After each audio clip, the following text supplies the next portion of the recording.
Morning. This is Carl Dakin, and this is the Successful Funding Show. Uh, my title, as I gave myself, is the Capital Coach because I work with small businesses and communities in helping them raise funding. And by doing that, I don't act as a broker. I don't put myself between the person seeking funding and the person writing the checks.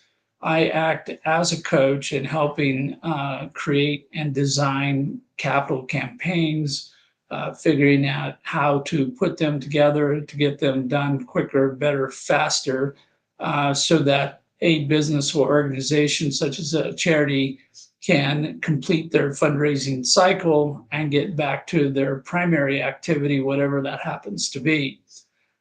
So I'm have a guest this morning. We're working on getting him online at the moment.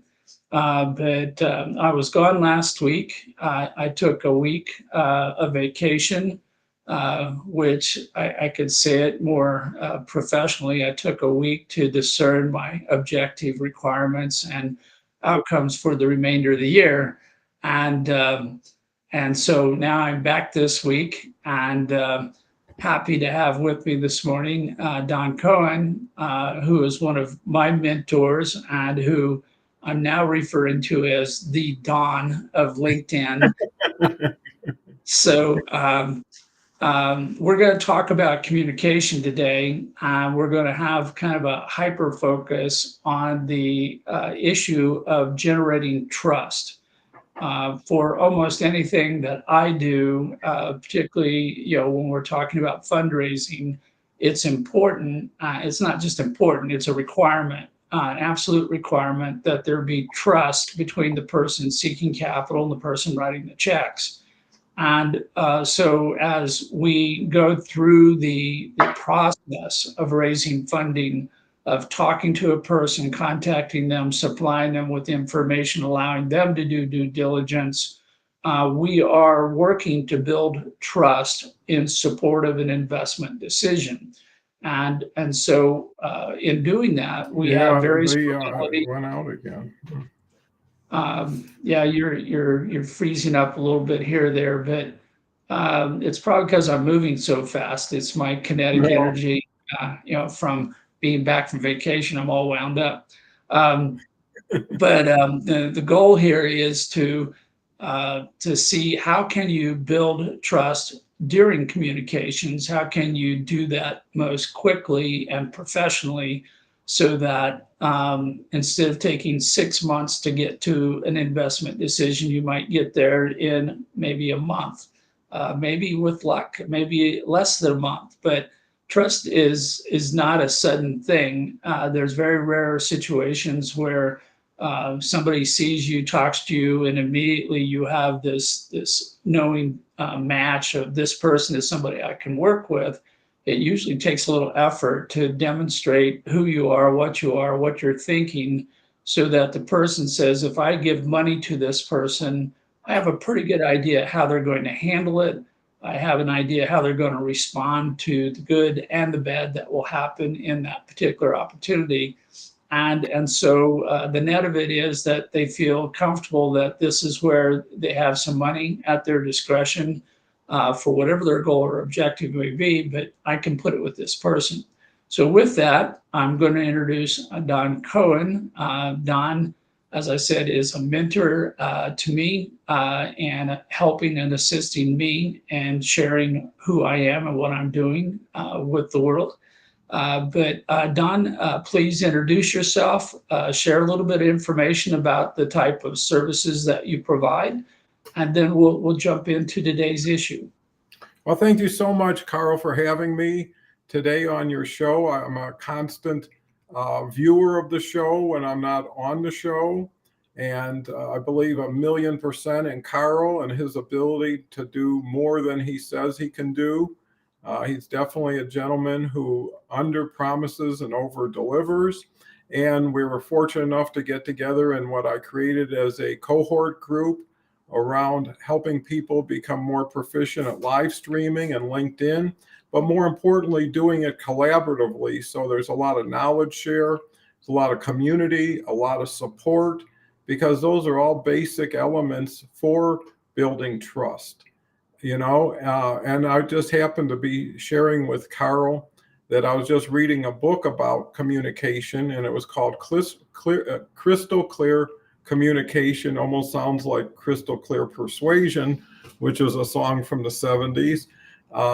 And what was fascinating, and it's fresh in my mind, is they say you start building trust by how you initially communicate. And an example they give is, let's say you're starting out with a new client and you're not sure if you're going to get paid, or you don't want to bother having to try to get paid later on, is how you phrase why you need that deposit up front. And if it shows that you don't trust the person and that's the reason for doing it, you're already going to create the fundamentals for distrust, because whatever you share with somebody is kind of what they're going to reciprocate in a way, if not consciously, but subconsciously.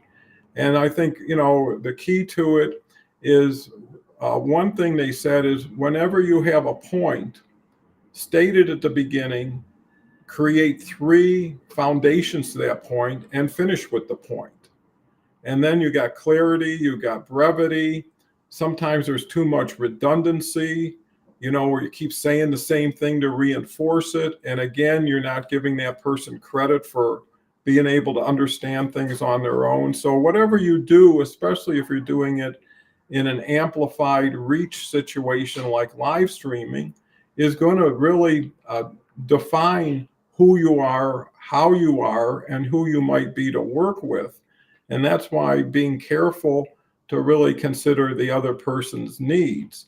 And what we're doing here is definitely a case for quality communication, but consistent, sustainable communication. Some people can talk for a few minutes, make some great points, but as people get to know them, they find those points were talking points and not reality points.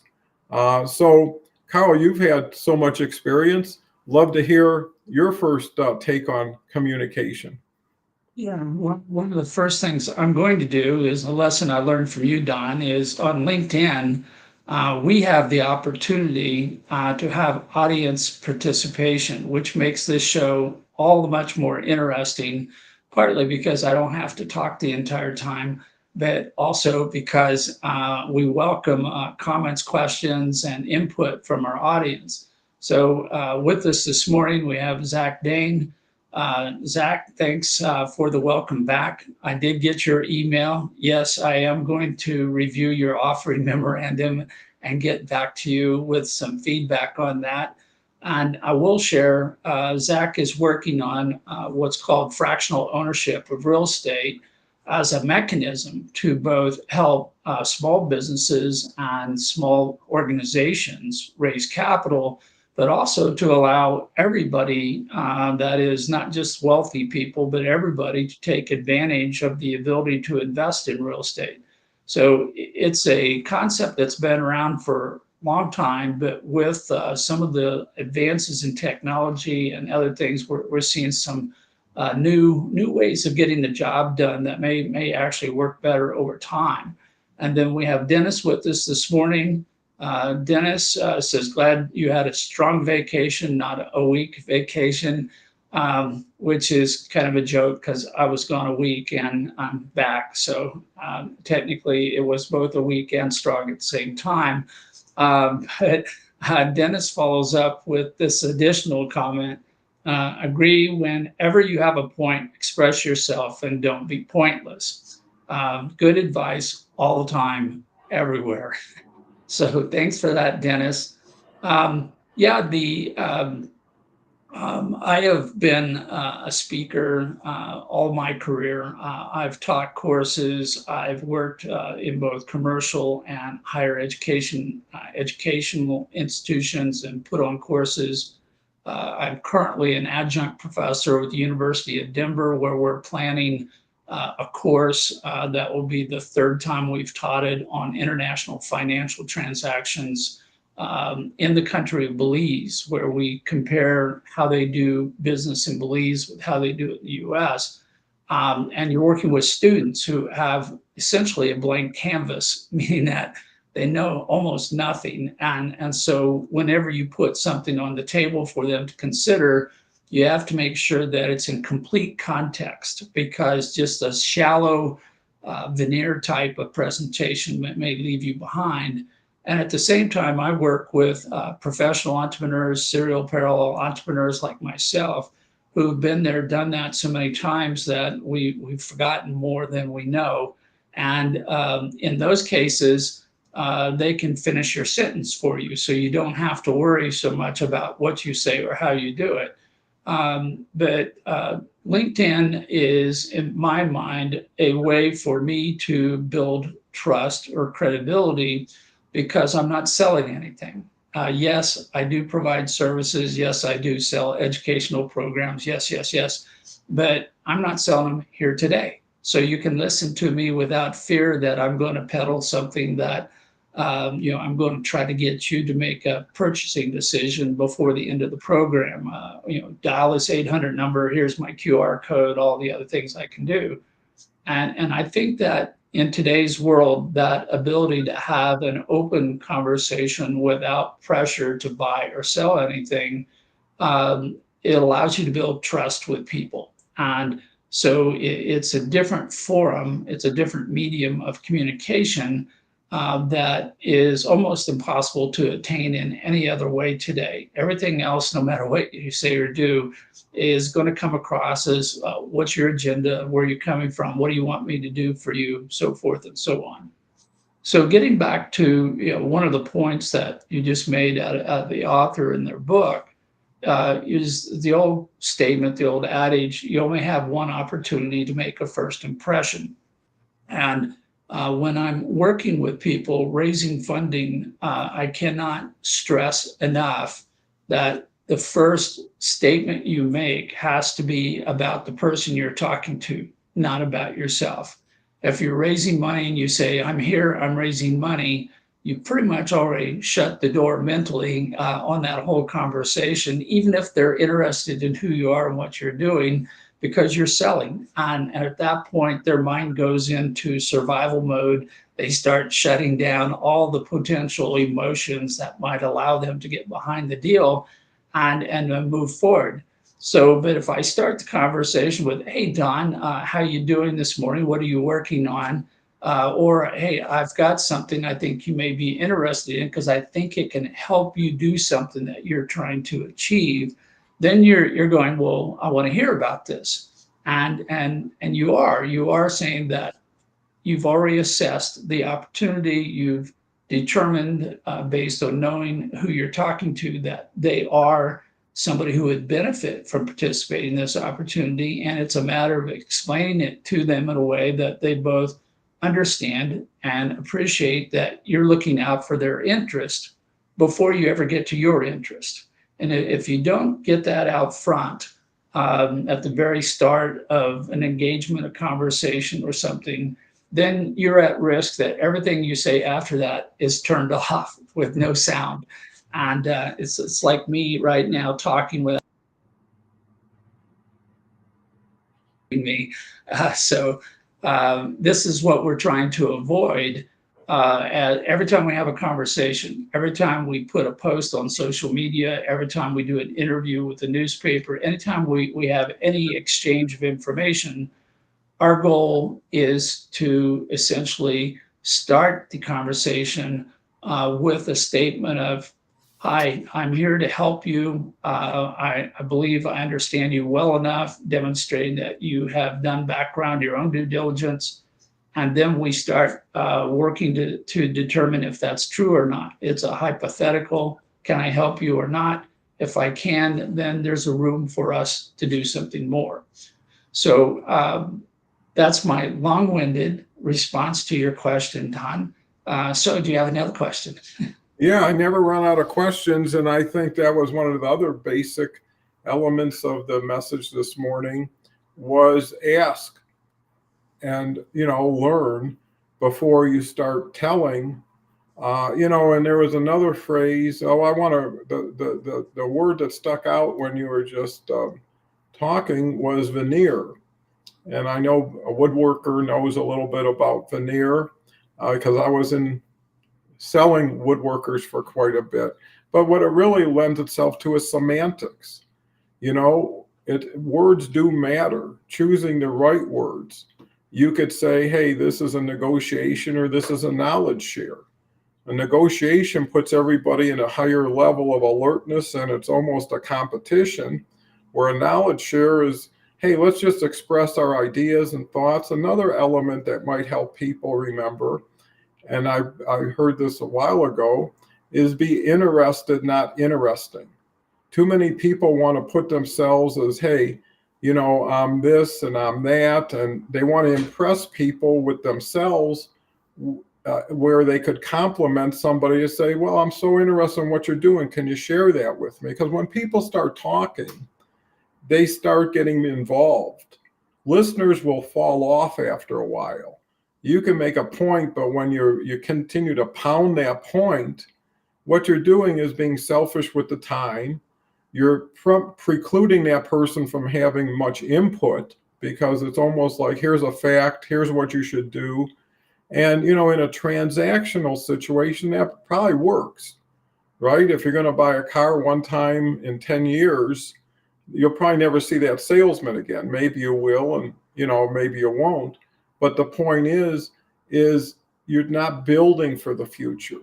You're not opening an opportunity to say, hey, let's start here, continue to learn, continue to grow. And when it's right, because nobody wants that. It's going to be gone tomorrow if you don't buy it today, unless that's truly true. And it's courtesy. And I think that's what's been lacking so much in communication these days, is patience, courtesy, respect, being polite. And you never know what you don't know. Too many people judge the book by its cover, judge a person by maybe their appearance. Maybe they weren't that learned in how they express themselves. And that puts you in a better position, but it doesn't mean you should take advantage of that position. Understand you have it, and understand you got to meet people where they're at. Another part of the book is talk to people in a way they understand. You could talk big words and show off again and be interesting, as opposed to, let me learn more about that. And you can always come in with whatever you want. It usually shows lack of confidence or security when you try to overwhelm somebody, because you don't have the finesse of working through a quality conversation and having patience for the person. So what you give is what you're going to receive. It's kind of karmic in a way.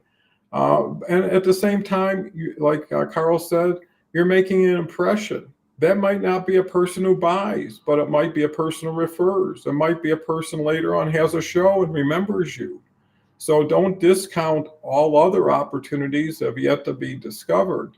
So question I might have is, what have you learned over time to make you a better communicator? That's that could go on for days here. I know. To peel back the onion, I think one of the points you made earlier is very important, in that when you're talking, you're also listening. And I'm going to come back and talk about that more in a moment. But when you're talking, you want the person you're talking to be engaged in the communication. And I did a bunch of work earlier in my career with audio technology, where we were trying to heighten the emotional response to what we were doing. And what we learned was that the ear, even though it's one of the more inferior senses of the human body, is still sensitive enough to know whether they're uh, engaged or whether they're listening. They're passive listeners, as we call it, or they're active engagement. And what we learned was that if, for example, we were in a band and we were playing music and people are in the audience, they may be swinging back and forth and rocking and taking pictures, but they're passive. They're still not in the band. And what we were trying to do with the audio was to give them the sense that they were sitting in the middle of the band and with the band and playing with the band. And because it raised them from here to here. And it's the same thing when I'm teaching. If I'm talking to someone about a particular point of raising funding, I start off with what I call a truth or some accepted common way of doing something. But if I don't give that over to the student and give the student the opportunity to apply it to their own situation, their brain's only running at about 10% up to the point in time that I hand the ball over to them and go, it's your turn now. How are you going to apply this to your situation? And at that point in the teaching moment, their engagement rises up to this higher level. And it's the same way when you're talking to them about almost anything. You go, well, how about those Chiefs winning last night? Well, if I'm not a Chiefs fan, I wouldn't care. But if I'm watching what they're doing for whatever reason, and I said, well, I'm still talking. But if I ask a person, are you a Chiefs fan? We've changed the conversation, and now it's a back and forth, and we're soliciting information. We're going into this, and so we're getting to more balance in this conversation, which is what you want to have anytime that you're involved with someone. Because if they're just listening, as you described it, I've got a salesman yapping at me, telling me what to do, and not asking me what I want or what my preferences are, or what was my last experience that I want to avoid in this experience. They're missing all these opportunities to engage and have a conversation that's peer to peer rather than me speaking down or lecturing or talking to someone, which is a common problem with a lot of today's webinars.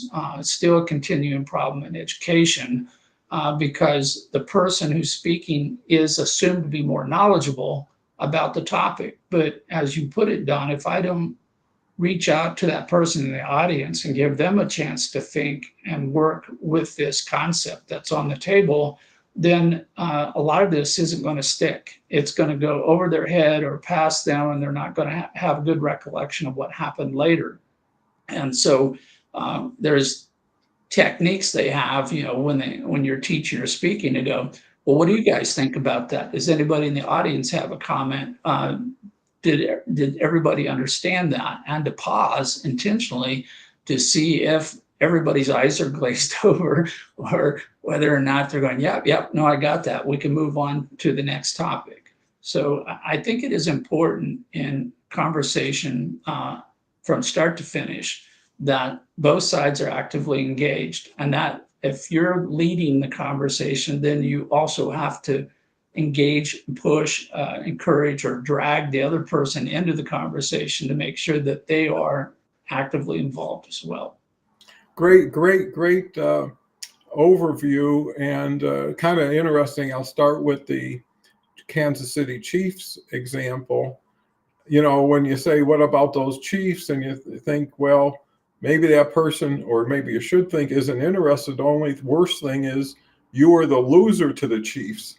That happened last year when Detroit Lions lost in the playoffs, and the person who was representing the winning team said, boy, we sure took care of Detroit last night. It was great. And that was the last thing I needed to hear. And they didn't know, and I think that's important. The other thing is, that's where testimonials mean so much. Third-party validation. That's when it's great when somebody in the audience says, hey, Carl, I think you made a wonderful point. I learned so much. That is 10 times more important than you say, I'm sure that was a great point. I'm sure everybody in the audience is learning so much from it. And you can use that as an instrument of change and improvement. But most people feel it's time away from themselves, or it's a distraction. And most people give themselves too much credit for what they know, as opposed to too little interest in what you know from the audience. You could be an expert, but if you're not, if you go to a plumber's convention, you start talking about finance or Wall Street, it's not as important as, hey, what does a plumber have to deal with in their business needs? And show that you are prepared, show that you are ready. If it's the same speech, no matter who it is, why? Because you're defeating your own purpose. And that's why in the book, again, I'm not promoting the book, but I guess I am, is have a little plan before you go out there. Have an idea of what you're going to say, why you're going to say it, and how you're going to say it, and then let the flow take you. because if the audience is moving here, you got to move with them. And that's why a pat speech that's just kind of rote goes over like you know, like a rocket in the water, just sinks. So, I would advocate, and it's everyday life you're talking to people. So it's not that big keynote speech that you're finally making. Every time you go to a hardware store, how you talk is going to make a difference on how you're served. And possibly you might get the right item sooner than later and not have to return it because you weren't curious enough to find out what options do I have. And that's where trust comes in. Believe that if someone's in that position, they must have more experience or knowledge or enough information to complement your information. The other big element, I think, is your eyes. I sometimes play these shows, of which I have one following this show, by the way, and you can always see it by going to my profile, going to post or events, and it'll be live when it starts. But I turn off the voices and I just see the faces. And, sometimes your voice can lie, but your face won't. And when someone grimaces or shows surprise or shock, it's a wake-up call to understand, hey, I must have said something that didn't go over very well. And I think it's being alert, being aware, being sensitive. If the audience is laughing and having a great time, well, keep going with that. It's not often an audience really gets into it and enjoys it. It can't be, okay, well, enough of that. We got to get back to the serious stuff. The serious stuff is the entertainment portion. You can either educate, entertain, or inspire, or a combination of all three. And it's, the feeling you leave people after the conversation or the speech is over that says, I want more of that. And that's how you get the stair-step approach to, hey, if you got 500 people in an audience, expecting everybody to buy your program or your event tapes or whatever is secondary to say top of mind awareness. I like that guy. And I think likability goes a long way because people like to do business with the people they like, the people they trust, the people they respect, and the people they believe will be there throughout the process, not just to take your money. How many people sell you something and everything they told you, they disappeared. Now they're selling a new person the same something. And they're so busy hunting, they have no chance to really leverage what they brought in. And you tend to go with sincerity. A lot of people are focused on price or instead of value, instead of what else could we do possibly. And I think that's what's important is doing, I found, more business with less people at a higher level than less business with more people at a superficial level. And I guess one has to determine their strategic position and direction to say if it's a fit. And some people aren't worth talking to because what you don't want to do, the only thing worse than selling is convincing.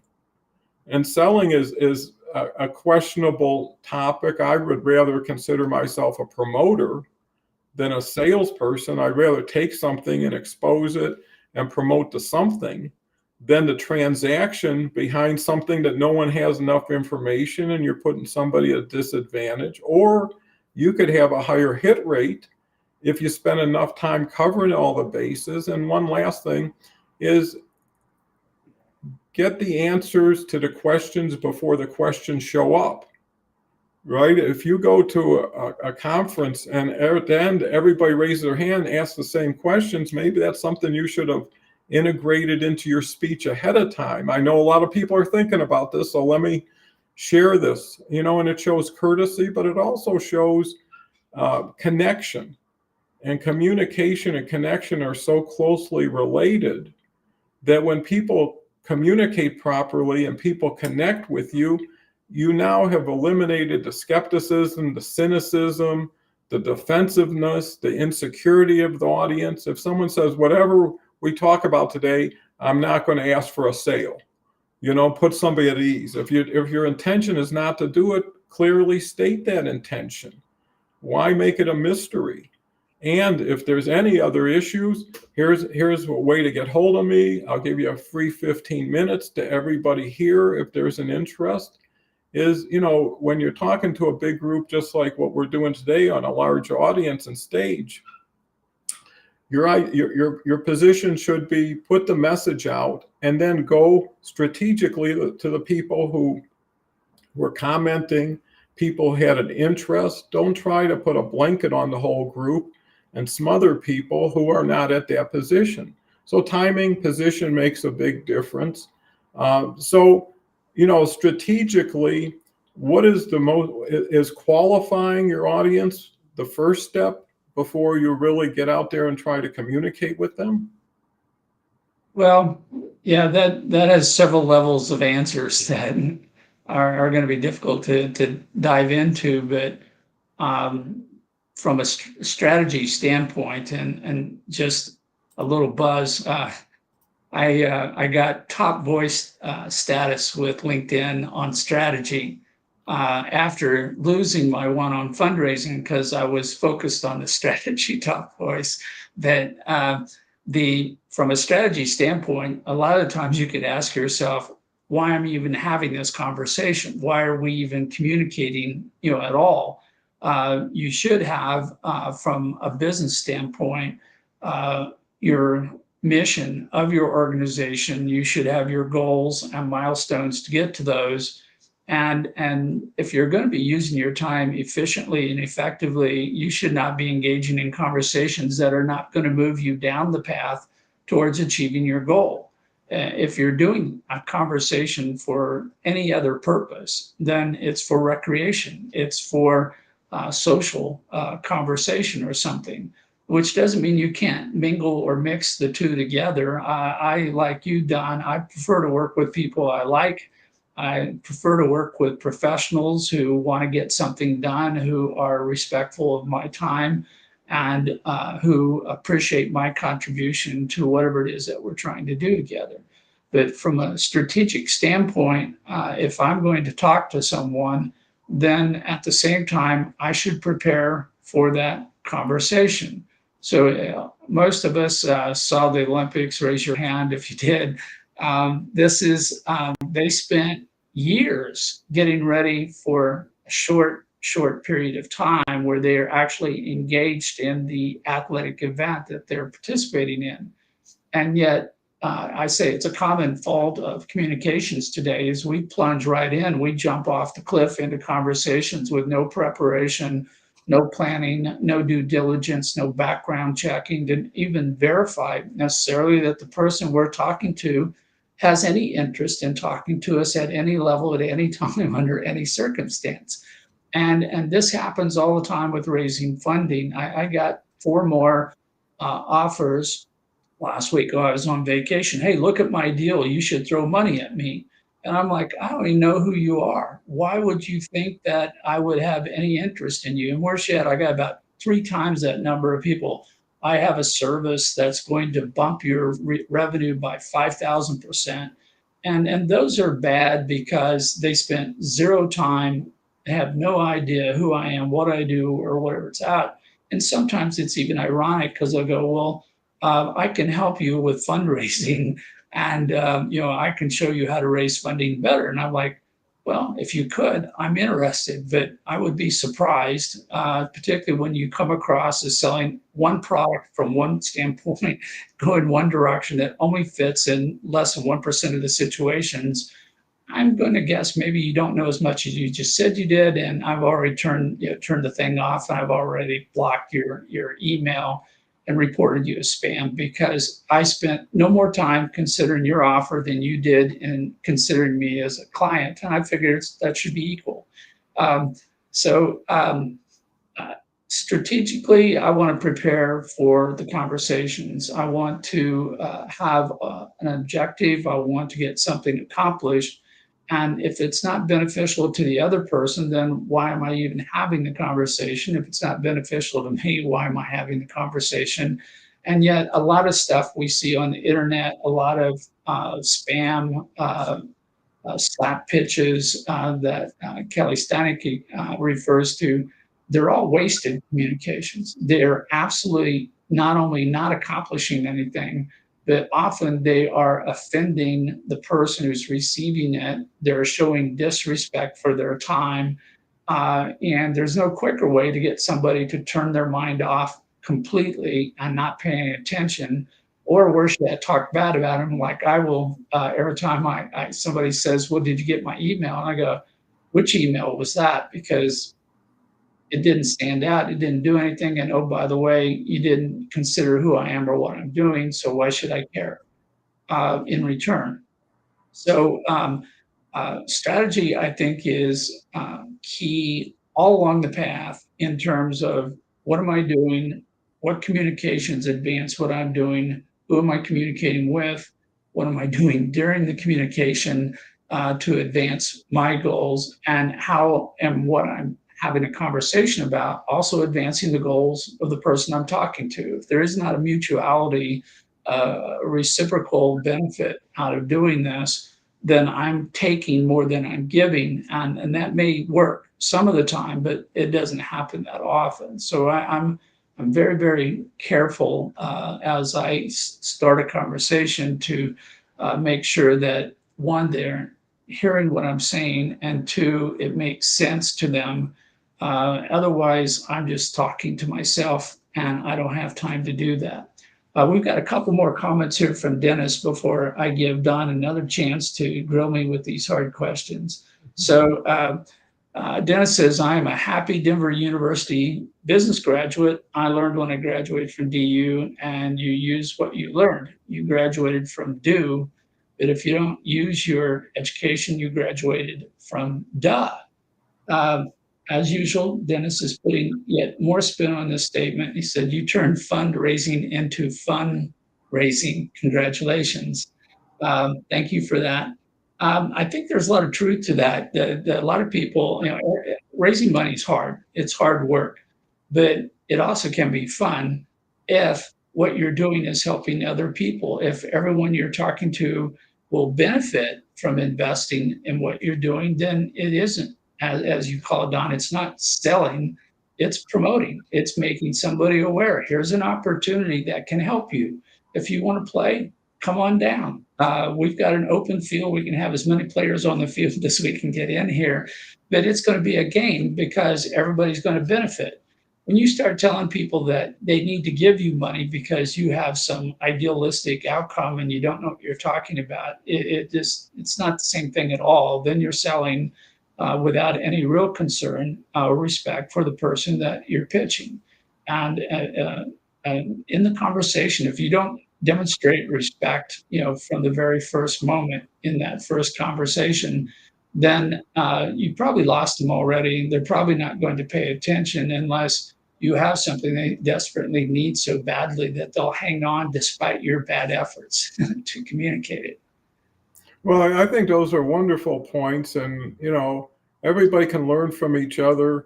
And what I always kind of bring into play is that Wheel of Fortune concept of buying more vowels before you solve the puzzle. And why not learn, and also get the audience involved, interested. A lot of times the audience feels the same way about you as when you're in the audience looking at somebody on the stage. And if you have a speech that takes place at the end of the day, like 3:34 p.m., people are tired. People are thinking about dinner. And that's where people say, well, why don't you get up now and let's put our hands up in the air and get some movement going, or introduce yourself to the person next to you, and you get that vibe going. You need to build that energy level. Because if people are already falling asleep or can't wait to get out of there, you're at a total disadvantage. And, raise your hands if you have questions out there, or, because that's the key. It's more than you. If you allow it to be more than you, it can be just you. And people could say, what a bore. They had so much good information, but, they talked too much before they understood there was feedback coming back. And that's the hardest thing. You could talk for 10 minutes, have 10 great points, and somebody would have had a great question on the first point or second point, but now they're into the 10th point, and now they forgot their question or gave up on trying.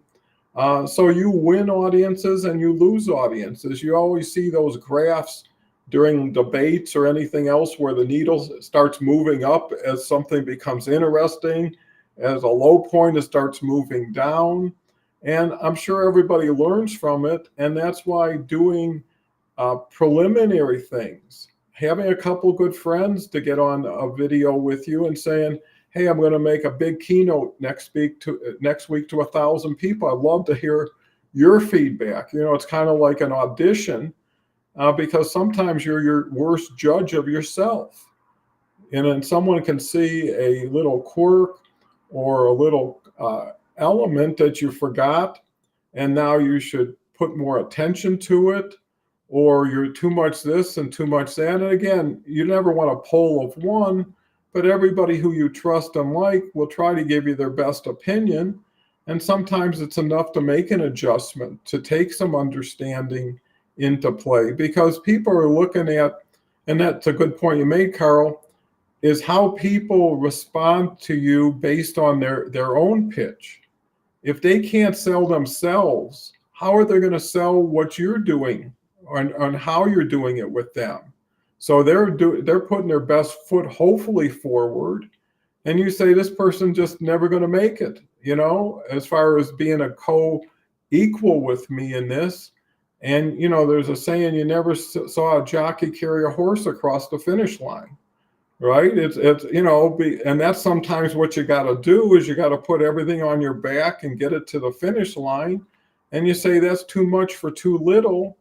And this is the person's, when you're a representative or an intermediary for somebody, you'd like to think they care as much about it as you do because it's their deal, versus I'm paying you for this, just take care of it.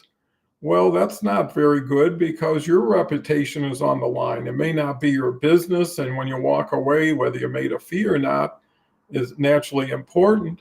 But it's like you like to feel like something you're doing is going to build some sort of future, is going to have some legs to it, that you can take pride to say, I raised capital for ABC, and now they're going public, and they made all this wonderful improvements in their business as far and in relationship to other people's lives.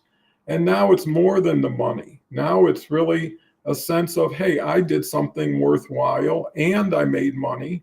And based on how well they did, will be a great testimony or reference for me in the future. And I think that's where people got to really do, is spread their reach and do it in a way that they look more positive than the people that other people are used to. You're always at a better situation coming in after someone messed something up, because now they have a baseline to say, well, Jim did this, and I'm sure now from what you're saying, you will never do that. And it works the other way. If someone was stellar and for some reason moved out of town or changed industries, and now someone's got to replace them, it'll always be, well, Jim always did it this way, and Jim always was like this. I used to have people come to work for me, and they said, well, when I worked at ABC company, we used to do it that way. I said, well, you're not working there anymore, and ask yourself why you're not working there anymore, and at the same time, you show lack of respect for the people who you're working for, because you don't know everything. You don't know, and then people would even come in, can I see your financials? I mean, they're coming in for a cashier job, right? What does financials got to do with it? They should just figure, what do I have to do? How do I have to do it? And that's where clarity and sometimes written information can help you in communication. So in other words, if, hey, we're going to have a meeting next week, I just want to outline the key points of what we want to cover. If there's anything that's not included here, love to hear from you, because I will make sure I cover that. And again, it starts with the courtesy of, here's what I intend to do, but I'm open to your suggestions, and we'll revise it so that when we get to our meeting, we can save a lot of time. We can get to the points we want to reach. And it also shows how you're going to continue to do business, is get in front of things instead of always reacting to things. And if you get your message out in early or previous to the big meeting, you won't have to spend all that time talking. You've already put it out there, because the key is you want some resolution. You don't want to just continue to talk about definition. What does this mean? What does this mean? Well, me and Carl put together a guest guide, right? So when people come on the show, they're not blindsided, they're not surprised. It's like, I didn't know, and they shouldn't have to know. They should have been instructed. You go on an airplane, no matter how many times you've been on an airplane, the stewardess will still go through the same speech with the hands going this way and the mask dropping that way. And you think, well, I've heard it a million times, but it never hurts to reinforce it. You're not getting off the plane till it lands anyway, so you're pretty much a captive audience at that point. But learn from that, because airlines aren't dumb over time. And they also show that, hey, they're working on your behalf. Safety is important. And the same thing when you're working with people's businesses and people's lives, safety is important. So at least people can say, I'm not going to get hurt, or that person's intention is definitely not to do any harm and do as much good as they can. And that puts people at ease, because when people are at ease and they're comfortable, they listen better, they hear more, they retain more. But if it's always like, when are they going to hit me with the close here? When's the hook coming in? And when you say, hey, this is not a sales presentation, right off the bat, if it is, the last thing you want to say, it isn't, and then come back. One last thing I'll say about the book is, when a waitress comes to you, or a wait person, and says, I've got the bill for you, is there anything else you need? Well, you already printed the bill up, right? But the statement, anything else you need, is kind of like just an empty compliment, when it could be, hey, before I tally everything up, can I get you something else? And you have conflicting statements because you're trying to add more value than there really is, and people see through that. I was at a restaurant the other day, and the guy was so pushy, who was telling me about everything on the menu, even took his phone out, showed me a picture of it. And it was like, this is too much. It's a meal. I get used to this during the week, during business. But, and people just don't know. And I think that's why it's important to find somebody like Carl, who does know, who is a quality person, and will take you down the right road, the right way, and make you enjoy the ride, not just the final destination. So communication can do all that and more. And I do believe, I listened to a book today. There's so many books, there's so many YouTubes, there's so many ways to Google something. Is get as good as you can before you go into somewhere. If you're going to the doctor's office, understand that you have taken some time. You're trying to get a specific to the point. Another thing is, you're valuing their time. If you come in and say, here's all my symptoms, here's all my things, I did a diary or a log, and here's this. Well, you're giving somebody a lot more to work with, and they're going to look at you as someone who's head and shoulders above the person who is hemming and hawing. So, Carl, I know I'm going to have to leave any second now. I hate leaving you by yourself, but I do love talking with Carl. I've done it so many times over the last year or so, and I never have ever had a conversation that I didn't become better for it, and added to what I already had. So it's little things that can compound over time, and it's the joy, the enjoyment that comes from it. So I'm going to have to sign off, because in 10 minutes I have to sign on, and I got to go to a different room and set up the computer there. So thank you so much, Carl, for having me today. I can't wait to come back. Actually, tomorrow we're going to be doing a show on my channel, which is 11 a.m. Eastern time, which is the same time zone that Carl's in. We share the same lovely town. The Broncos are 3-2, which is unbelievable.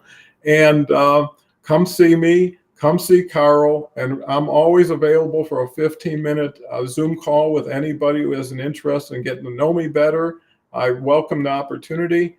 Carl, I can't thank you enough. Well, thank you, Don. I appreciate you being a guest on the show this morning, and on this very important topic of communication. So I'll try not to say too many bad things about you after you sign off, and we'll we'll see each other tomorrow. Yeah, and I love Carl's sense of humor. It's always available and it never fails. So thank you, Carl. Appreciate it so much, and we'll see you tomorrow. Take care. Bye for Thanks, now. Don. So, yes, Don puts on his own show, the Don Cohen Show, Monday through Thursday at 9 a.m. Denver time, 11 a.m. Eastern time. And he has a variety of guests, some of which are his, I will call it, mentees like myself, who are still learning different ways of communicating and using LinkedIn in particular to share more about who we are and what we do. Um, and so I'll be a guest on his show again tomorrow. We've got another comment from Dennis. This is agreed, gain is much better than just a game to learn and earn, because those go together great. And another comment from Zach, great stuff. Um, Appreciate you guys being in the audience. I appreciate your comments. And, winding up today's show, having people in the audience is one example of why I like this platform as a way of communicating what I'm doing and what I'm working with, because it allows me to share some of my knowledge on raising funding with so many different people all at the same time. So that from an almost engineering standpoint, it's probably my most efficient time of the day because it's one person talking to many people. So I can get more information out to more people in a shorter period of time. And I'm all about efficiency because we never have enough time. It's always the one resource as an entrepreneur that we don't have enough of. And yet, the time we have to work so hard to make it work for us and to benefit us. And having an audience is one form of listening, which is the one last part of today's topic I wanted to get into. Is too often in communication, we're talking but not listening. And one of the things I learned very early on in public speaking is that if your mouth is moving, your ears should also be moving. You should be engaged in active listening. You're trying to discern if the words are having any impact, if they're sinking in, if they're being understood. Because if they're not, then again, you're wasting your time. And so having an audience for LinkedIn Live is my ability to listen and understand if what we're trying to share on this program will actually be understood and heard. And listening is key to everything. And I have done some things occasionally to try to be more proactive. I've had audiences where I've been speaking. I wasn't quite sure who was in the audience and exactly whether or not my topic was matching up with them. I've been invited to speak, and the person who organized the conference said, "Carl, I want you to speak on this topic." But I wasn't certain that everybody in the audience necessarily was in agreement with that decision. So sometimes I've turned my presentations on their head, and instead of saying, "I'm going to talk on this topic," I'll go, I'll reach out to somebody on the front row or whoever's sitting closest to the front. So it is a danger point for those in the audience when I'm speaking. And I'll go, "Why are you here today? What did you come here to learn?" And they'll give me a response of, "Well, I want to know more about this." I'll go, "Great, hold that moment." Then I'll turn to the audience, go, "Who all else wants to also learn about this topic?" And I will immediately adjust my presentation to my audience instead of me speaking over the top of them and hoping that they're getting something of value from them. I'm immediately kind of dug in, and doing a on the fly due diligence of why are you here? Well, let's get something done today. Let's use your time, my time together so that we're both getting something of value out of me being in front of the room and talking about whatever the topic of the day happens to be. And this is something that I think anytime you're talking, whether it's one-on-one, one-on-many, is think of this almost like an evaluation, an interview, an interrogation. Um, where you're trying to gather as much information, intelligence on what is going on in the mind of the person you're talking to, why they are where they're at, what they're doing. And this helps guide you in what you say because you're saying, well, if this is what you're trying to do, I can help you by doing this. Whereas if I just start talking at them, I don't know if I'm hitting anything. It's like playing the game Battleship where I keep calling out numbers and hoping that maybe something I said will, match up with wherever the battleship is on the other side of the game board. So when you're talking to someone um, in your communications, listening is important. Asking questions to elicit better responses, more accurate responses, guiding the person you're talking to give you the information that they want to communicate to you. That's all on you. That's your job. That's your responsibility. And as I mentioned earlier, if you prepare for the meeting, you should be in the right zone. As Don indicated, if you have an agenda, which I sent out late last night to two of my phone calls later today, they know what we're going to talk about. We're going to refine it rather than get started and then work to refine.